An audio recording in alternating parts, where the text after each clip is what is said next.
a lot of people, when they started, working with us in the run like clockwork capacity, I think that the assumption was that we were fully clockworked. And I'm like, this is a brand new business, right?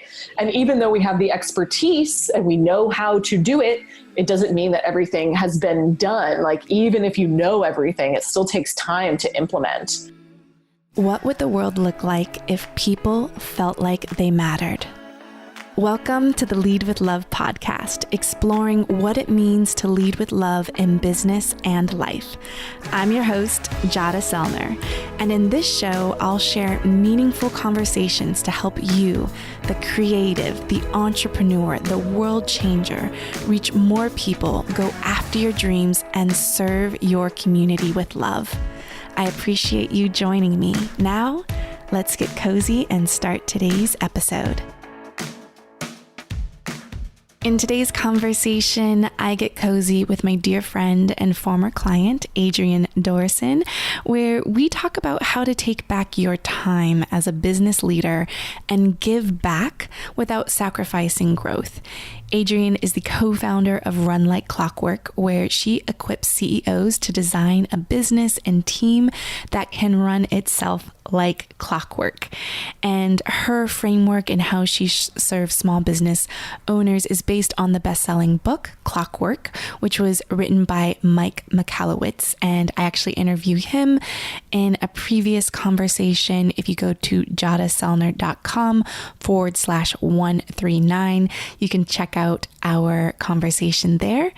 Now, Adrienne's work has helped hundreds of business leaders increase their profit margins, empower their teams, and take an unplugged vacation.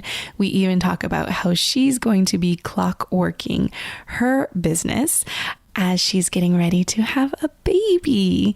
Now, Adrienne has spent the past 10 plus years in the field of operational efficiency and has since created the most simplistic approach to making your business ultra efficient. And it's about having higher results without using a lot of resources like people and money and time and energy. And she's personally passionate about baking in generosity into business models. And she believes when we earn more money, we can give more away. Adrienne lives in St. Petersburg, Florida with her husband, their 2 fur babies, and her soon-to-be human baby. So let's get cozy with Adrienne. Hi, Adrienne. Hi, I'm so excited to be here. I'm excited to have this conversation with you. I know we're talking to you post Necker Island and also baby in the belly. That's right. You're talking to a whole new Adrienne. So I'm excited. We'll get to dive into that later, but I always like to just think about when we first met and connected. And I know it was through Todd Herman's a year situation, but do you remember like the specific moment when we actually like met face to face? No, do you? I'm like, there's so many events that we saw each other at over that time. Yeah, I feel like I saw you in the back of the room a few times, but we didn't like connect in those, we didn't connect like personally the first few times. So then I'm like lost for where like everything blurs together sometimes. I'm like, Where was our first connection? And I'm wondering if it was in like where we were meeting 4 times a year. Do you think that was the first? Yes. Okay. Where, Todd Herman, the creator of the 90-day year, he had like a 1-year accelerator. I don't know. What would you call that? Like a mastermind style accelerator. Yeah. We would meet once every quarter, one day a quarter in New York City. So I came to a couple of those and we got to connect a little bit. And then we've just had many more moments of connecting and hanging out since then. And I know I'm in California, but you are in St. Petersburg, Florida. Is that right? Yeah. Awesome. Sweet. Opposite sides of the country here. Yes. Where there's no state income tax. Yeah, it's a beautiful thing over here. Awesome. It's very humid though. Right. It's like, it's just like perfect for California. But, Before we go into like the many questions that I have for you, and I know I've also had the honor of getting to be behind the scenes with you as you were making a really big transition. And I think we didn't even know that a big transition was really happening during the time that we were.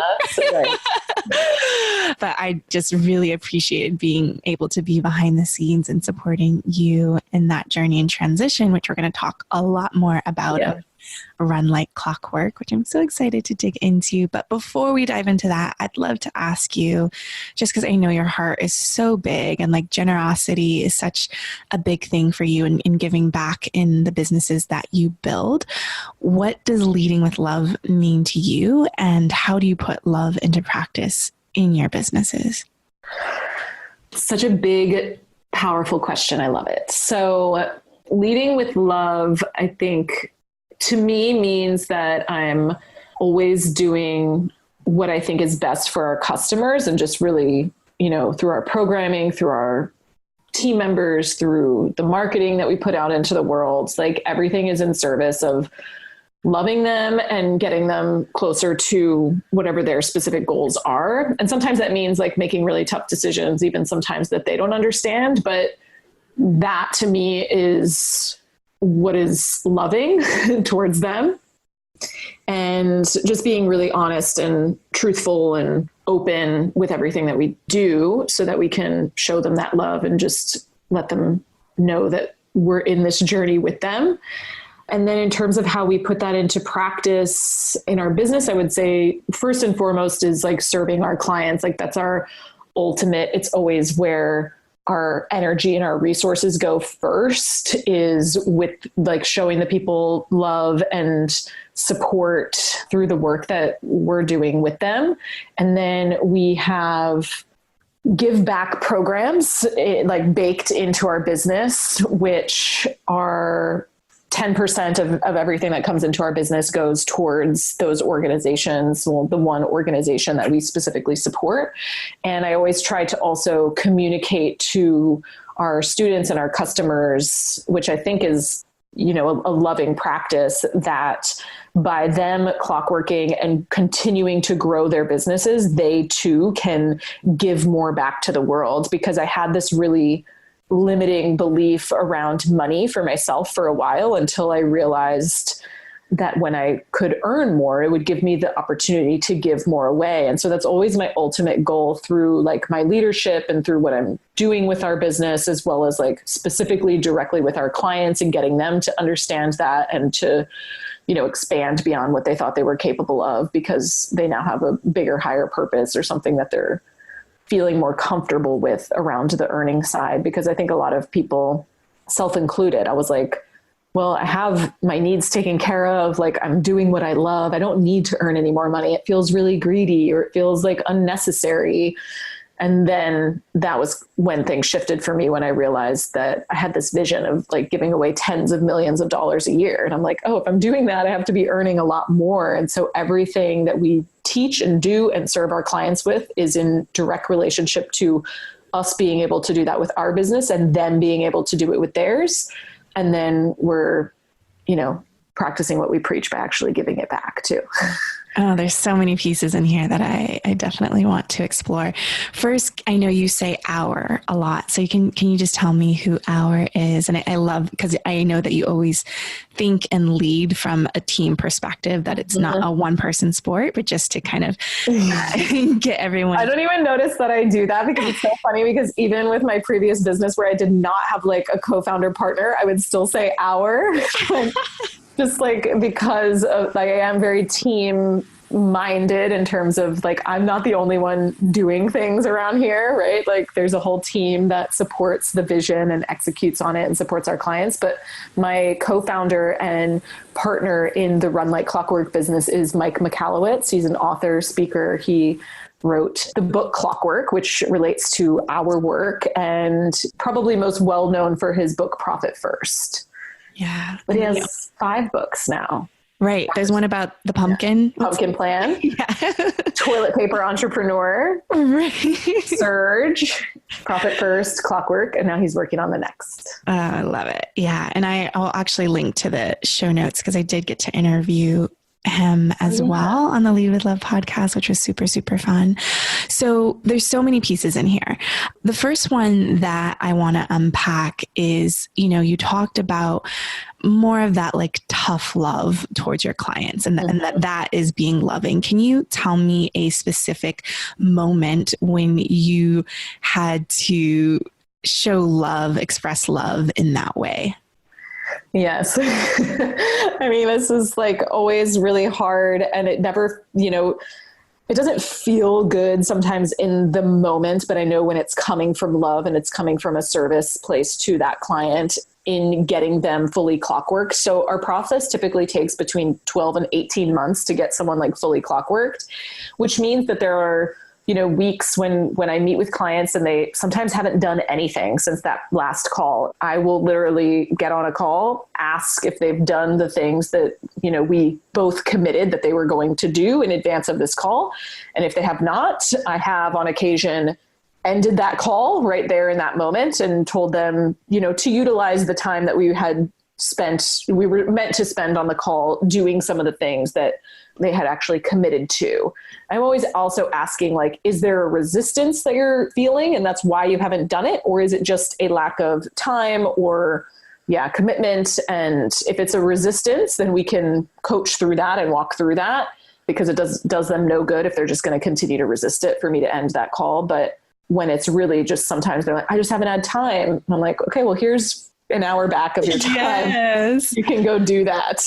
And sometimes they really don't like me in that moment. Right. But then they'll message me later and they're like, thank God you did that. Right. Like I really needed that. And I really needed that push. I really needed that tough love, because I don't need them all to like me all the time. Right. I need them to move closer to their goals, which sometimes isn't really fun. Sometimes, like there are some weeks that are hard and they're going to experience resistance. And I think it's my responsibility to lead in that way for them so that they can see that I'm serious and I really care about their results more than I care about, just getting a paycheck for, the work that, for me showing up for an hour. It doesn't make me feel good to show up for that hour if you're not advancing. I love that so much. And that recently happened to me with a coach. And I was like, I didn't watch the module thing. And he's like, get off the call right now and go watch it and come back. And also even with, I'm working on writing my book right now. And, I had to cancel a couple of calls and I was like, I don't know if I should do this, so we just let's just hop on and talk about it. So we could actually identify the resistance. And for me, the resistance was putting the book proposal first before the joyful piece, which is just writing the entire book. So it's just like, sometimes we don't know, what piece is stopping us. And we do have to talk that out. So I love that you also are like, is this a resistance thing? Or like, you just didn't do the work? Right. Because I've done that in the past, right? Where someone hasn't done the work and then I get frustrated, but really it's that we need to coach through the actual resistance. Otherwise it just will keep happening week over week, It's really identifying that. And sometimes they can start to identify it for themselves once you coach them through that a few times too. Yeah. And it made me think of parenting as well, because I do this with my daughter, when she doesn't get her way. And I just say, there's some days where you're not going to like me. And I'm okay with that, because my job is to keep you safe and to take care of you. But it's like, if we can tell ourselves that as parents or as coaches, consultants, it's like, it takes that pressure off of ourselves of that need of wanting to be liked. Because naturally as humans, we want to be loved, Yeah. So I love the approach to that of loving them through. And I try to do it in a fun comedic way. I think that helps for me to relieve they're not going to like me in this moment, Can you give me an example of that? If I was your client right now and I show up, just say how you would do it in a comedic way. Yeah, I'd be like, so Jada, do you want to continue this call and just sit here and do the work together since it hasn't been done yet? Or should we press pause on this and I'll give you this hour back since you haven't actually done the work? And I think more than anything, it's usually my tone, or I can put a joke in there, or even that sometimes I'll just I was about to say an empty threat, but it's not an empty threat, because I've had clients where like for multiple calls, they've like had something weighing over their head that they hadn't completed. And so I'll just seed at the end of the call, like, hey, if that's not done before our next call, like we're not actually having our next call. And they're like, okay, I needed that, right? Like I needed that. So it's just like a lighter tone that I might use versus being really hard on someone, because I can also appreciate that it is hard for them, right? And I know that they're not proud of the fact that they haven't done the thing. So I never want to shame them around it. It's just more of like digging into it and them knowing I'm not mad at them at all, right? Like I'm not mad, but I want them to utilize their time really well as well. And so I think it's just like a lighter approach, or a joking manner that helps ease it. Right. And it's like in parenting, it's like, do you want a carrot or do you want a strawberry? Like both options you're happy with. Totally. And then you also talked about your mindset around money and how that shifted. I would love to know, what were the stories that you grew up with around money? And then we can talk about the mindset shift that you've made around that, just going a little bit deeper. But I first want to just like, it's great that you're like, okay, great. I have this big vision, to help more people, to, help more organizations that need it. That's where you are now. Like, so if I want to make those tens of millions of dollars, like I'm not just here to make just enough to take care of my livelihood. Right. But that wasn't always the case or always the story, I'm assuming. And what were the stories about money that you grew up with?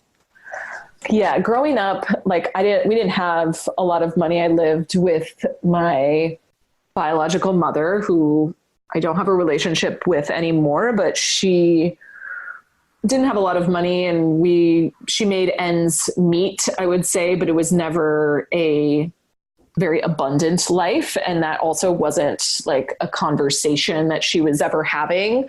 It was always very stressful around money. It was always that my dad had the money and he wouldn't give it to us. Like those are a lot of like the memories that I have around money. It was always very argumentative. Like money was a stressor. It was something that caused conflict between my parents, and I never remember really having any. I do remember being envious of certain friends that did have their needs taken care of by their parents, who either both had jobs or had like much better jobs than what my family had.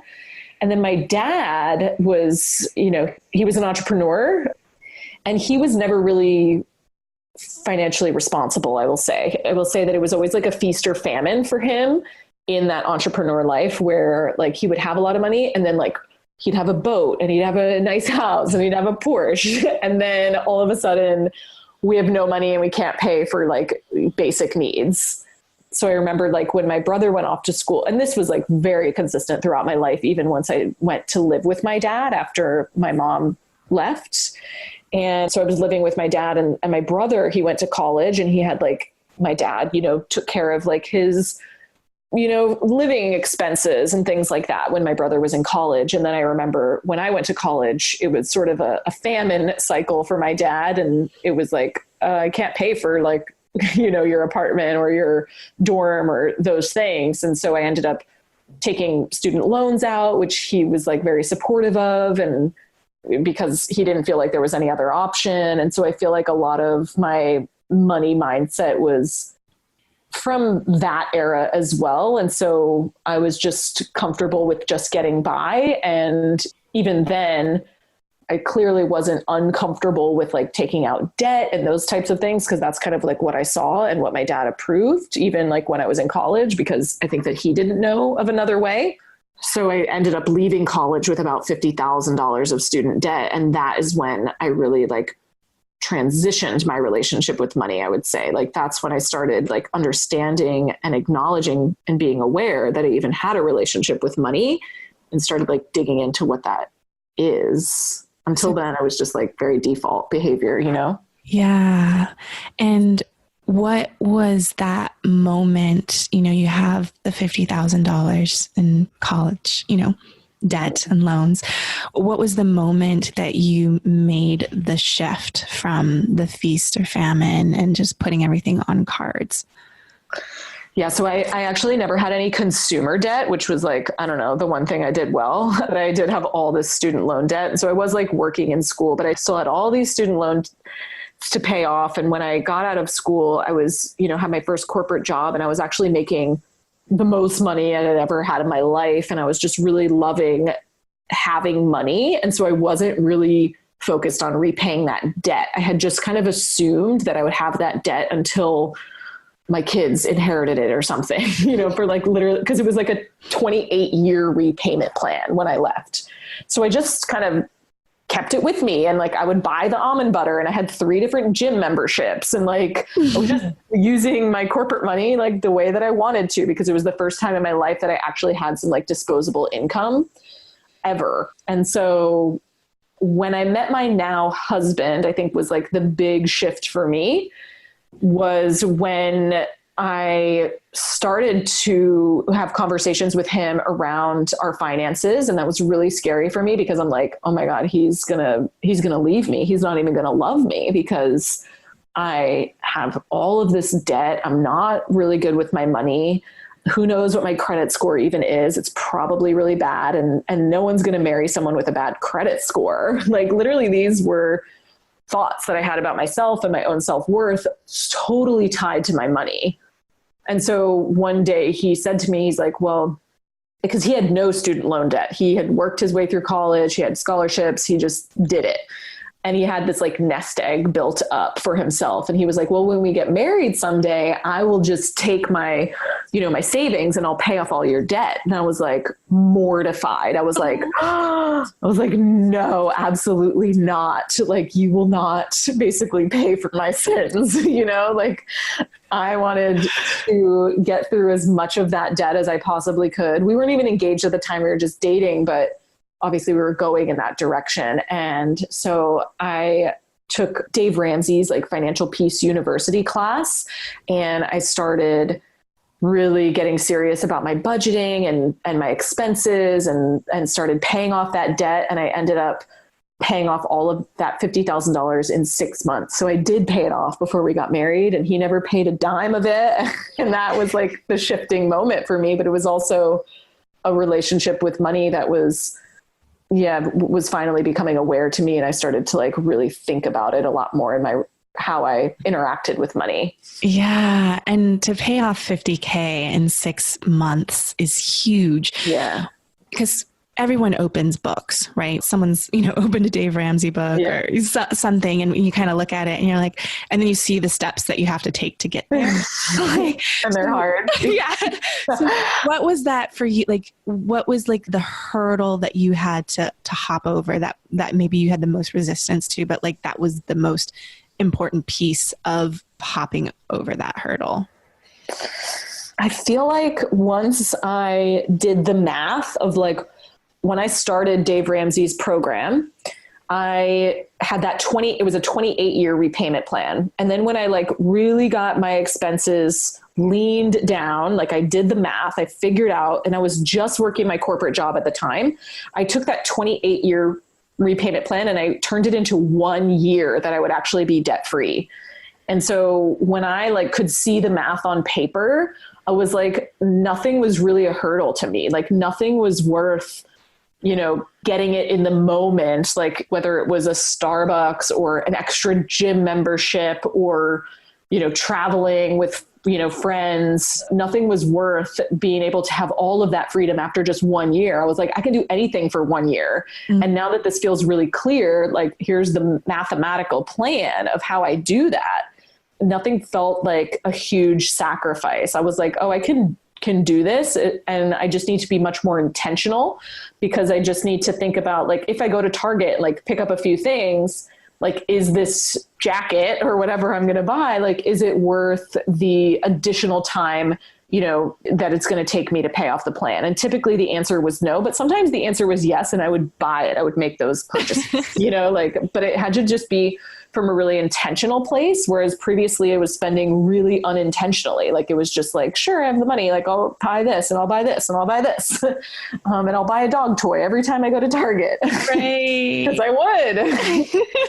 So being really intentional. And then once I started that, I started to like get addicted to like doing it even faster. And I sold some things, and then I started picking up some extra like side hustles. I was teaching spin classes, and then I started my own consulting business, which was kind of like what stemmed out of that is my now business, which I was never intending to like start a biz. That was never like, the plan, but it just sort of like snowballed, followed the breadcrumbs. And that's how I paid it off even faster, was I started funneling all of that new income into the debt repayment too. Yeah. And how did you shift from like working in corporate with a side hustle of teaching cycling spin classes to stepping into becoming an entrepreneur? I always say that like Dave Ramsey was my gateway drug. I think that we all have like those gateway drugs, right? Like that I stumbled upon Jon Acuff actually. And Jon Acuff had a book called Quitter. And he also had this online community of like people that were working on side hustles. And in that online community, there was like 10,000 people. And I was in there and I was like, I didn't know this world of entrepreneurship or online entrepreneurship was like very new to me. And I started seeing that people were like coaching and they were consulting and they were, providing end services to people, and they were selling products and all of these things, and they were running their own businesses. And I was like, oh, this is like a whole world that I didn't even know existed. So I felt like my mind just kind of like exploded with, well, I may have thought I was just going to like advance in the corporate world, but that was just because I didn't even know that there was something else that I could maybe do. And so that was sort of my like tiptoeing into that world. And I just thought, well, I have this expertise from the corporate world. Like maybe I could just offer to do that for free for individuals or small business owners and see, like, do I even have something that people would benefit from, or does this not translate? So essentially I was just like testing and I was doing things for free in the beginning just to even see if I liked it. Cause I think in theory it was like really beautiful in my head, but I needed to practice it to make sure that I actually liked it, because I can be very dreamy and like I dream of like, and my husband, like, just, he's so realistic and I'm just like so dreamy. And I'm like, oh, I can't wait to like live in an RV with our dogs. And like, it's just going to be great. And like, I think of all the idealistic things about it. And my husband thinks about like him driving it and cleaning out the toilet, He's like, who's going to drive it and who's going to clean the toilets? And I'm like, I don't know, not me. Right. Like, I'm just thinking of all the great things. And so I wanted to be very mindful of that when I started like practicing this business, or what was, potentially going to become my side hustle business. Like, I needed to practice it and not just love it in theory. Yeah. And so then once I was doing that, I was like getting people results and I loved it. And so I started doing it like more and more, and eventually made the transition out. So I want to dive more into this, like that start, you're kind of like in that dreaming startup phase of trying something on, because I think this is a piece that we often gloss over in entrepreneurship. And I talk to my clients about this all of the time. Like my husband, he has, One Heart Music, music program for kids. But like those first few classes, it was like 5 people and 3 of them were free and friends and family, but like people are like, I only have, this many people in my program, or they just feel like they don't have enough. Right. And it's so that it doesn't work. And it's so important to remember those very beginning stages. And so one, I want to know, what was the expertise that you pulled from your corporate experience that you were trying on, and really like, what was the offer that you put out? Like, how did you get to experiment with some people who were like, I'll be a guinea pig? Yeah. It was probably so embarrassing to like look back now at like what the actual copy was that I wrote or something. I didn't even know what copy was at the time. I literally didn't even know what that word was. So the expertise that like my corporate background is in operations and operational efficiency, which essentially means how do we get more results for less energetic or resource input.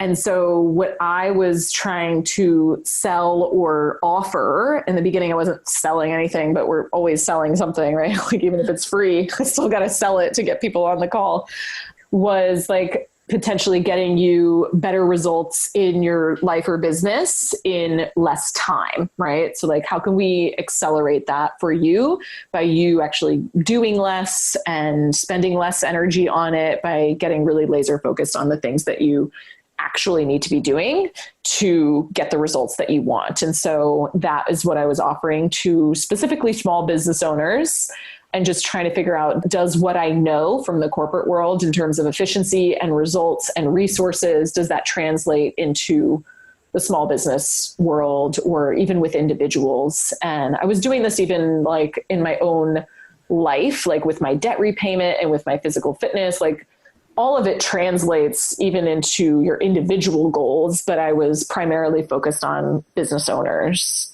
Who was the first guinea pig? The first guinea pig was, I used to teach spin in Wilmington, North Carolina when I worked and lived there, just as like, I just love spinning and cycling. And so I would just teach. And the owner was someone who became a friend and colleague. And I reached out to her because she was like, at the time, she was she was like a, early 30 something, running her own business. She was always very much like, felt like she was in over her head in terms of what she was doing and how she was getting the results, for the business. And so I reached out to her and asked if she would be interested in, doing some sessions with me for free. And she said yes. So that was one of the first. Was it by email or in person? Like, how did you ask? I think I texted her because we were like text friends, like we would call each other and stuff. We were friends. And then the other things that I did in the beginning, I literally posted on my Facebook wall, like my personal wall, like, here's what I'm doing. Here's what I'm offering. Here's who it might be for. And if you would like a free session, or if you know someone who would, like, I'd love to support you. And that was on my personal Facebook page, which was pretty risky because I was still in my corporate job. Right. And then I also sent an email to my sorority sisters. Like, we had this like listserv. People remember listservs before there was group texts. We had like a listserv with like a group email with like our, 10 closest friends. And so I emailed all of them and I said, here's what I'm doing. I know this sounds crazy, right? Because people know you as your former identity. Yeah. So they're probably like, what are you doing? Right? Like, go back to work. And I'm like, here's what I want to be doing. Here's my offer. If you know anyone. And some of them like connected me with like their husband's friends and things like they were, not everyone did, but there was a few that did and they were supportive. And then I also emailed my dad and my brother and I said the same thing to them. I was like, if you guys know anyone who will talk to me basically and help me get some experience as well as I will help them. Let me know. I just wanted people to know. I felt like if people didn't know what I was doing, then there was no way that I was going to get people on those sessions, So I was like being really visible and bold about it.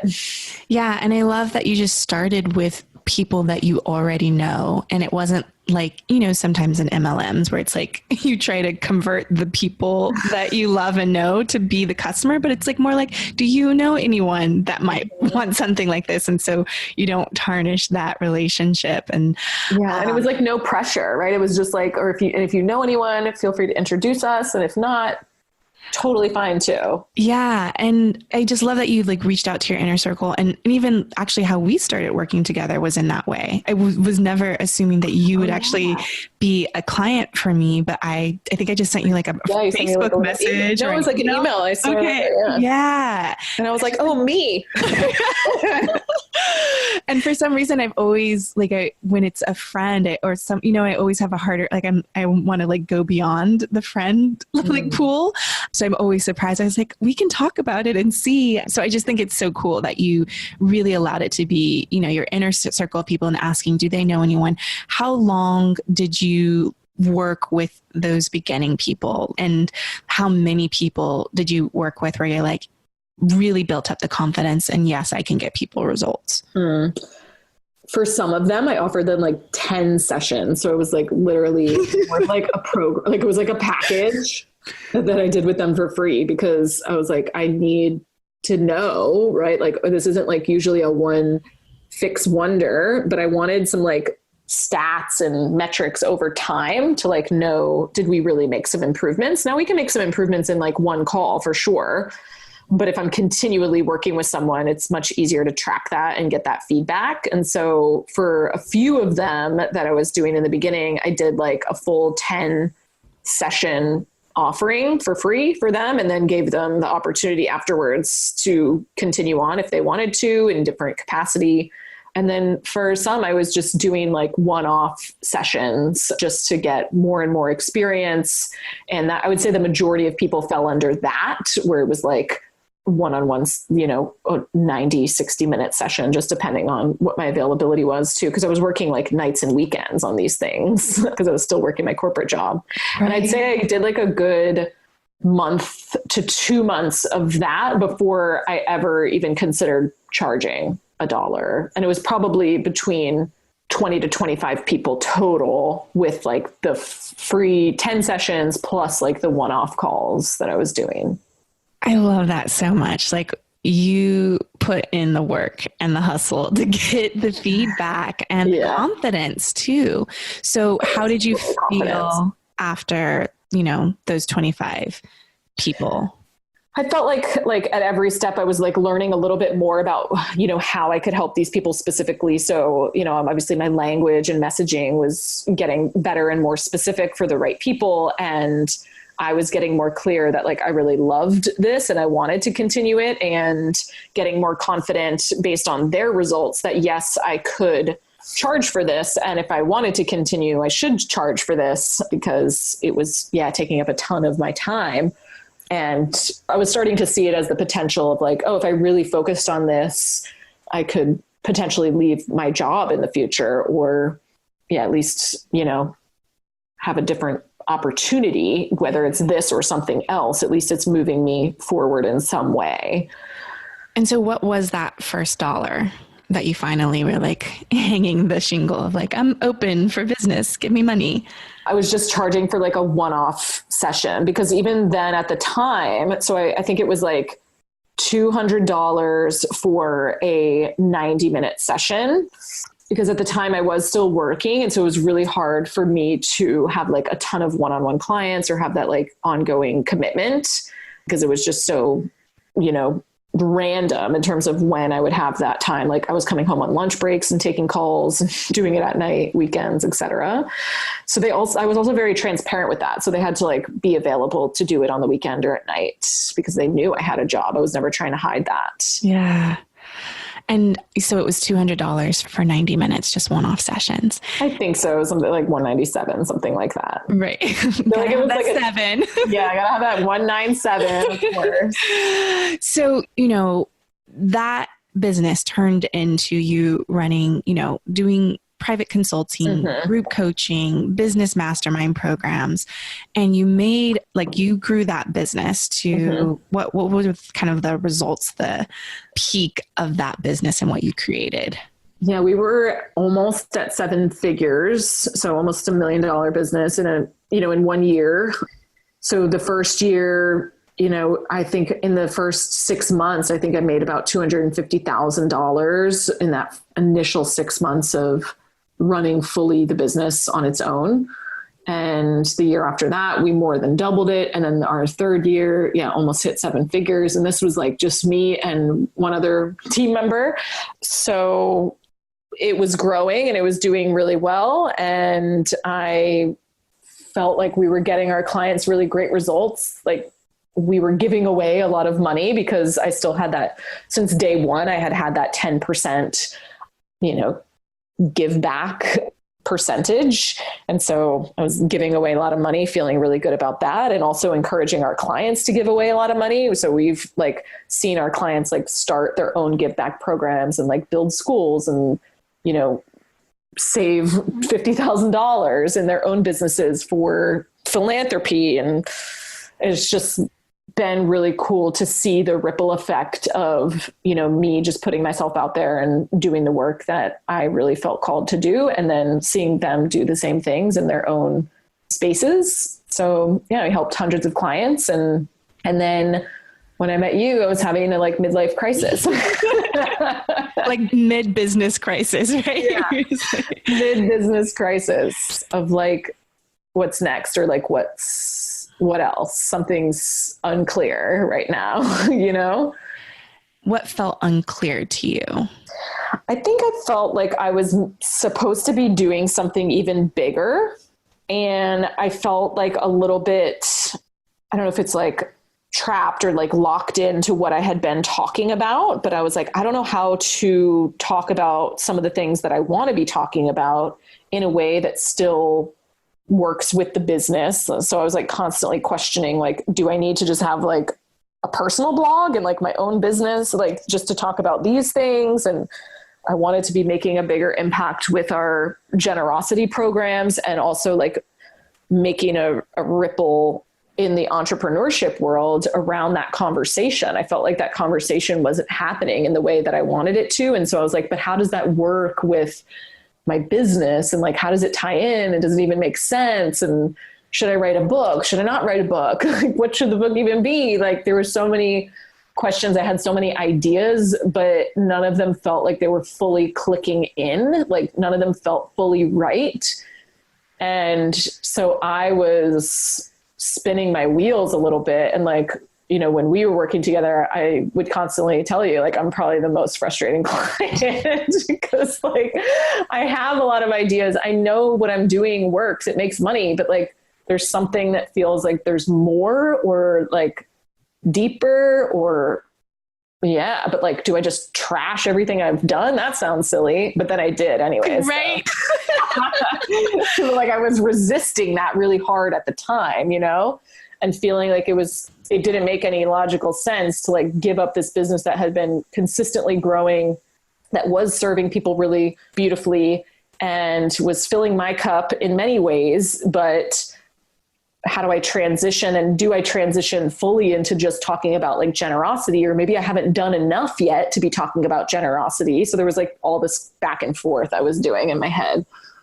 Yeah. And I know it's like that messy middle in transition, and you know, where your heart's like calling you to something else, but you don't know what the something else is. So you have to like leap into that unknown. I remember you put the podcast on hiatus, and now you have Run Like Clockwork with Mike Michalowicz, like allowing that time to incubate. What would you say, just in our time and working together, what was most helpful during that unclear transition? Yeah, I always tell people like it was such a lack of clarity that I was having internally, and it was so frustrating to feel like in the beginning of my business and throughout those first 3 years, like feeling so clear about what I was supposed to do, and then suddenly feeling like you just hit a brick wall in terms of clarity and not knowing how to get it back and not knowing what steps to take. And so like working with you for me was very grounding to like even just have someone like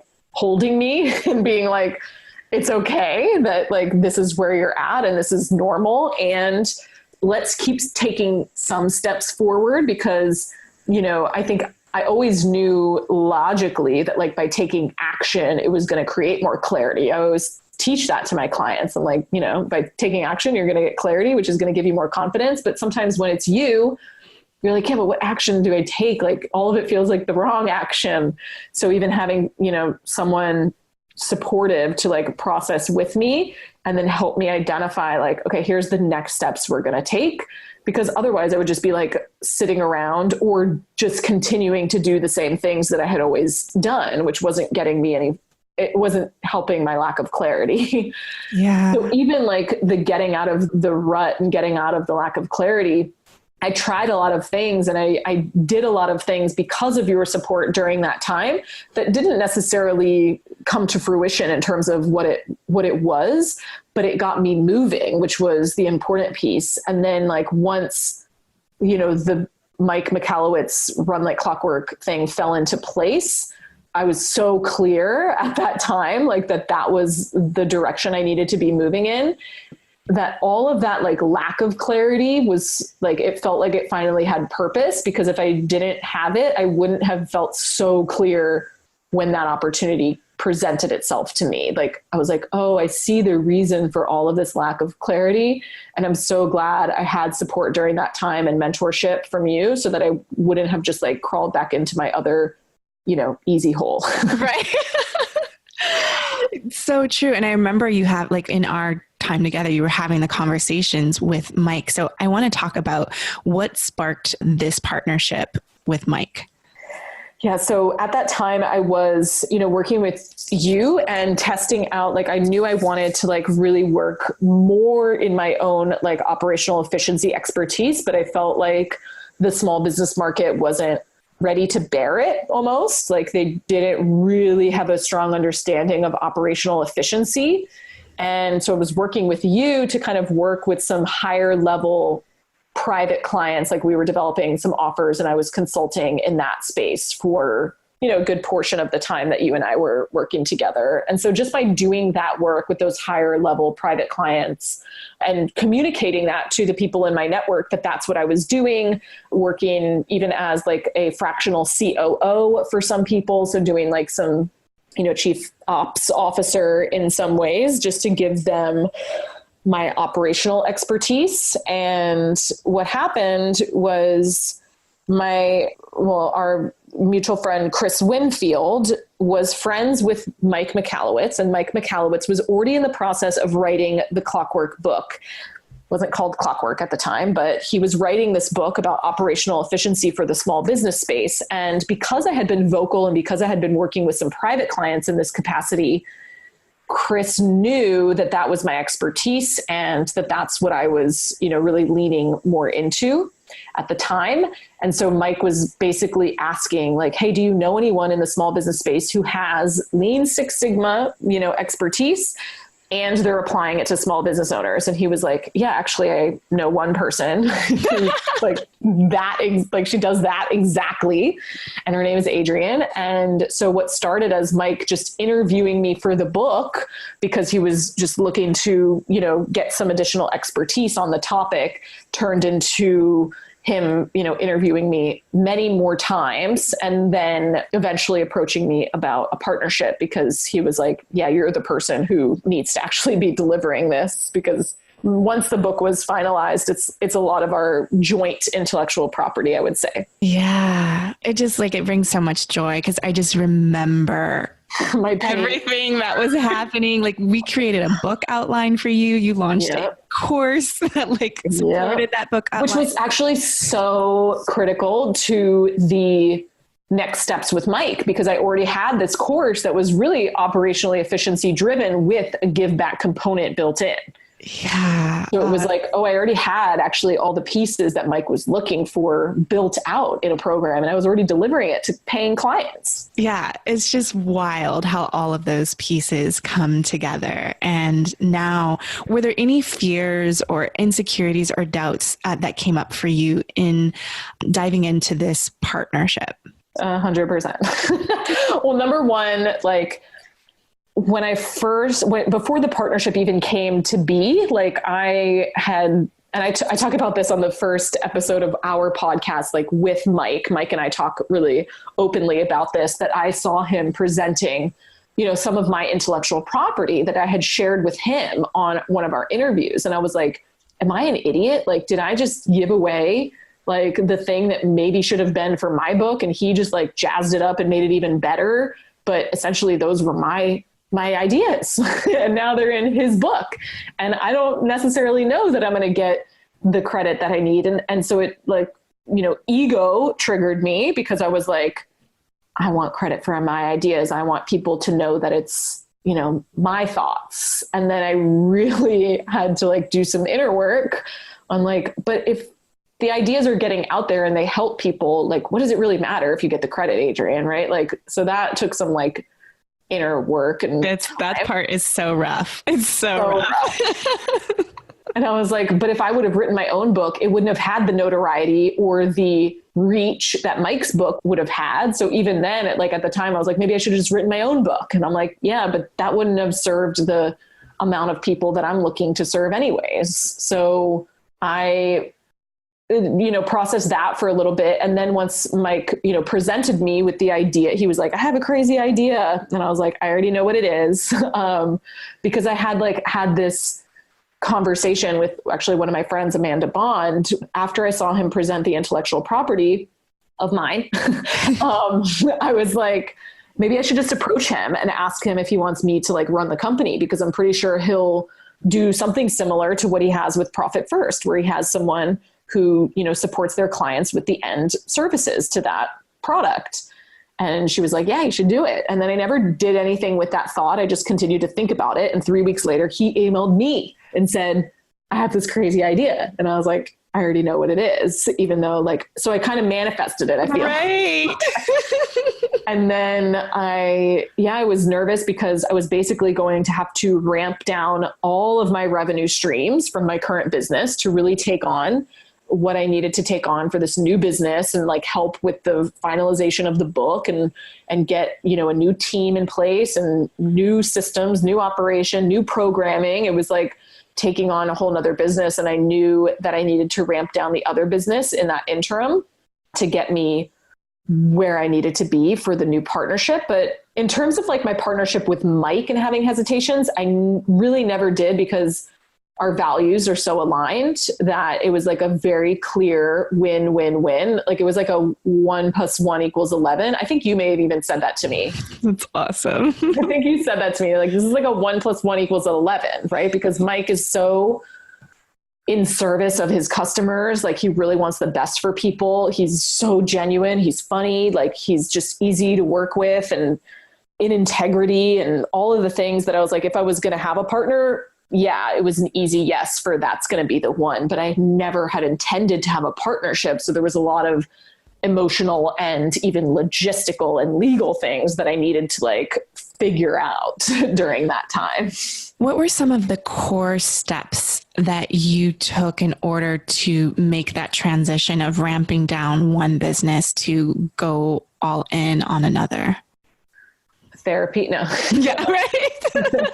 So true. So I think having a really strong understanding of my financials was critical. I had to know what was I still, because I still had clients in my other business, right, that were committed for a certain period of time. And so I was committed to them and I wanted to continue to serve them, but I basically had to look at my financials, and thankfully we had been pretty conservative and smart with our financials. And so I had about a year of cash flow runway to where I could not take any additional clients and still continue to pay the team that I had and start ramping down. If we didn't need, I had to let people go eventually, because I remember that yeah, because there was it wasn't even oh, we can't pay you. We could continue to pay you, but there's no work for you to do now. Right. Because we're not launching anything new.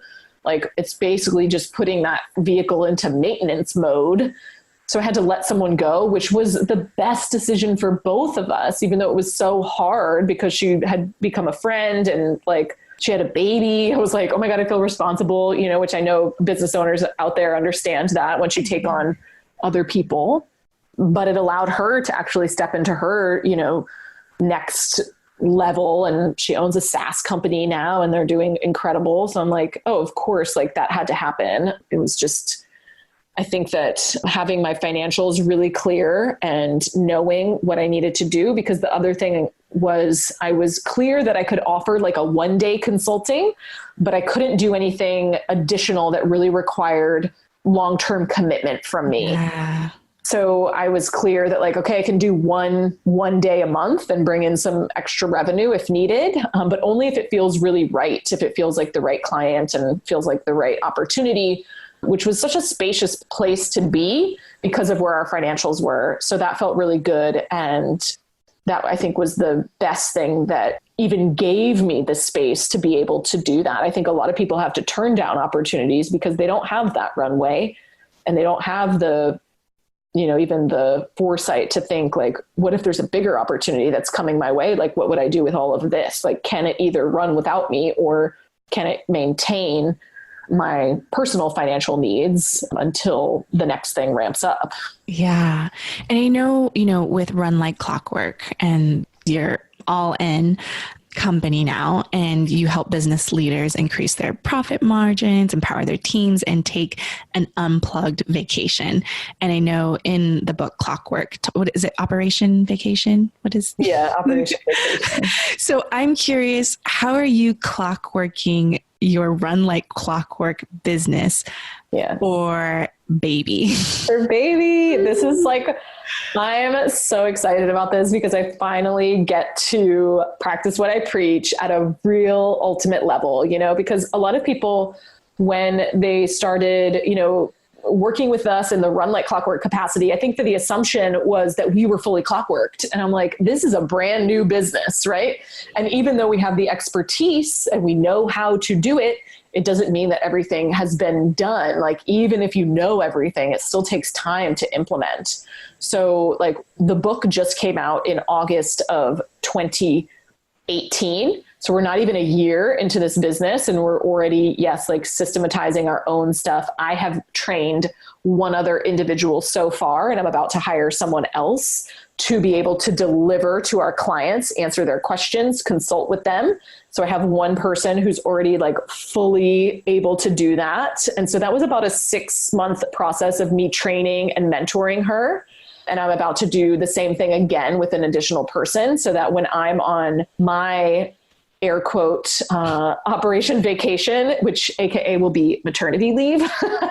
Won't really be like a vacation, I hear, but that's the thing. Like, so when I leave for that vacation, my maternity leave, we'll have 2 individuals that are able to support our clients fully and run the business, which takes time if you're really transferring intellectual property and expertise. So those are like our first steps in, clockworking our own business, is training other people to be able to deliver the framework. And I think having the framework is one of the things that allows us to clockwork even faster than some other businesses. I think it's possible for everyone to clockwork. Let me just say that. It's just like what the process might be and how long it might take will vary just based on your business model and, how you serve your clients and where your business is currently at. So the model that we have, like with a framework that is like really systematic, it makes things a little bit easier to transfer over to someone else. And I'm actually going to be doing like a full series on how I'm clockworking my business for baby, because I think that the Operation Vacation is a beautiful idea for you to leave the business for 4 weeks. But all that was an idea. It was like to get you out of there essentially so that we can see if our work actually worked during those 4 weeks. Like, can the business really run without you? But really what Clockwork is about is like any type of life event, and sometimes like the vacation is the idealistic version where you get to plan for it. Baby, shorter timeline. We still planned for it a little bit, but it's happening no matter what. I can't cancel that vacation. Right. Sometimes people come to us, unfortunately, because they're sick or they've got cancer or someone in their family is sick and they want to be able to step away from the business to be able to handle those life events. And I'm like, that's what this is for, whether it's positive or negative. We want you to have a business that runs without you so that it can create that freedom for you. Yeah. And what I really love about you and Run Like Clockwork is the honesty and transparency that it takes work and time.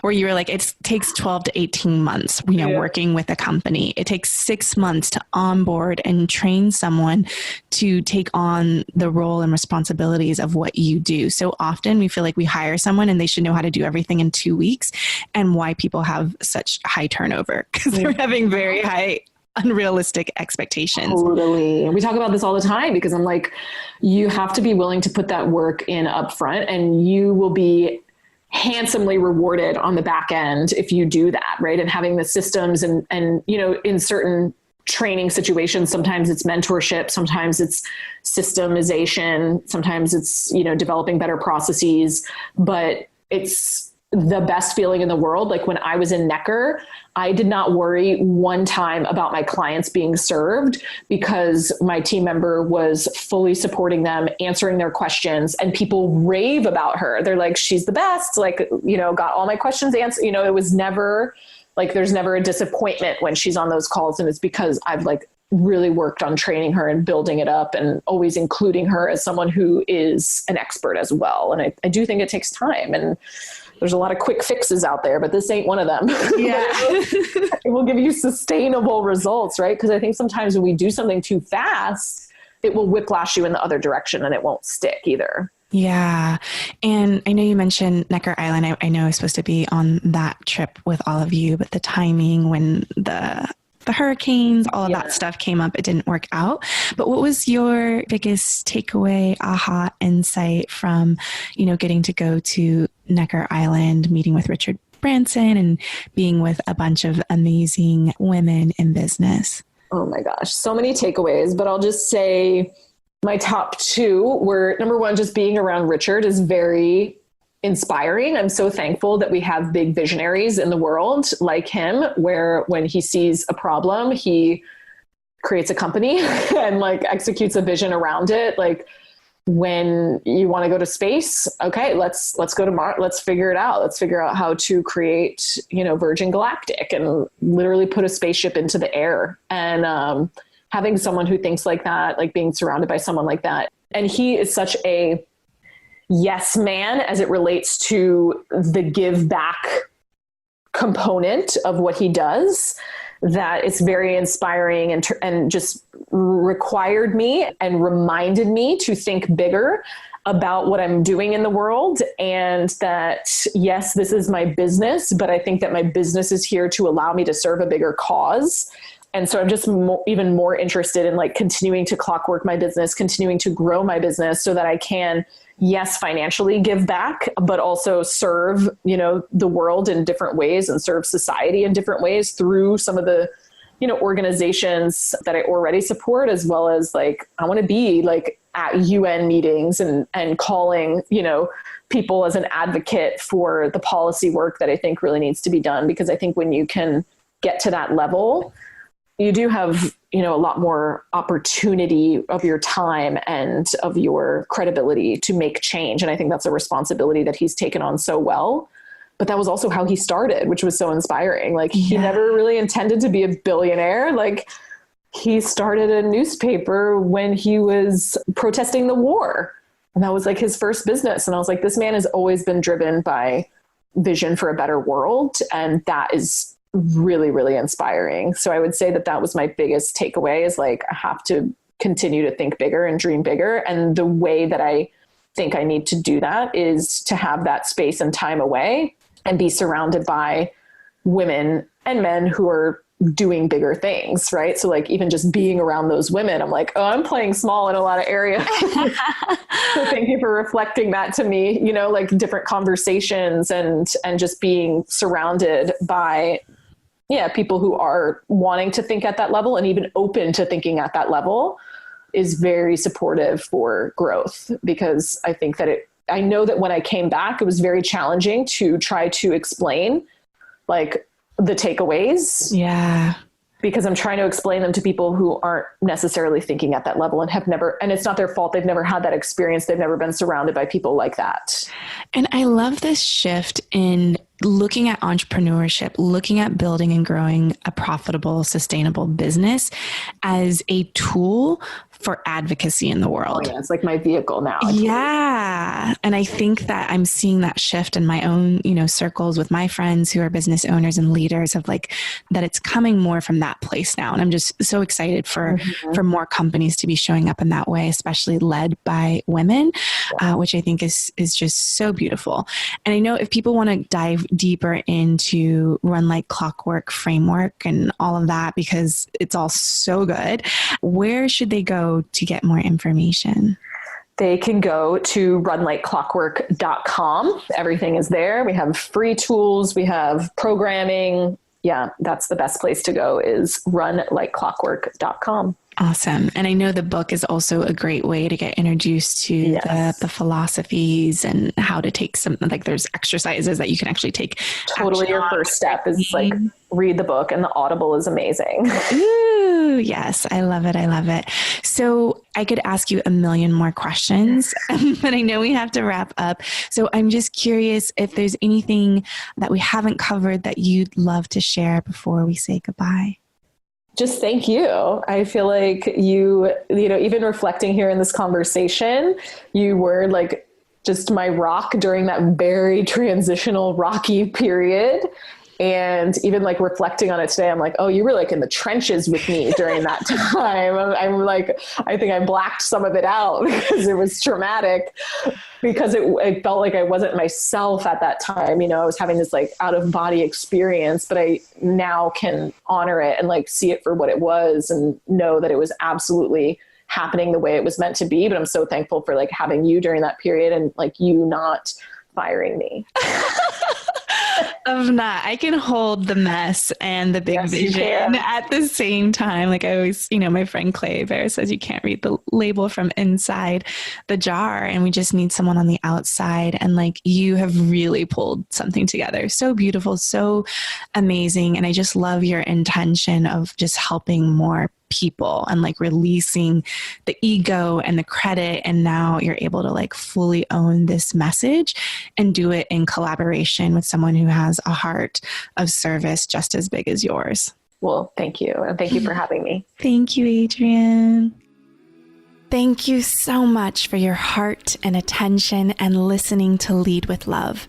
You can always get the links and resources mentioned in each episode over at leadwithlovepodcast.com so that you can build a sustainable business and live a creative life on your terms. If this message, Leading with Love, resonates with you and you want to take a stand for remembering that there are humans with beating hearts behind the numbers, I would love for you to subscribe so you never miss an episode and leave an honest review. It would mean the world to me, and it also helps more people spread more love in the world, which we really, really need. I also love hearing from you. So as you're listening, take a screenshot, share your favorite takeaway, and tag me on Instagram and Facebook at Jada Selner. I really appreciate you, and I'll talk to you soon. Bye.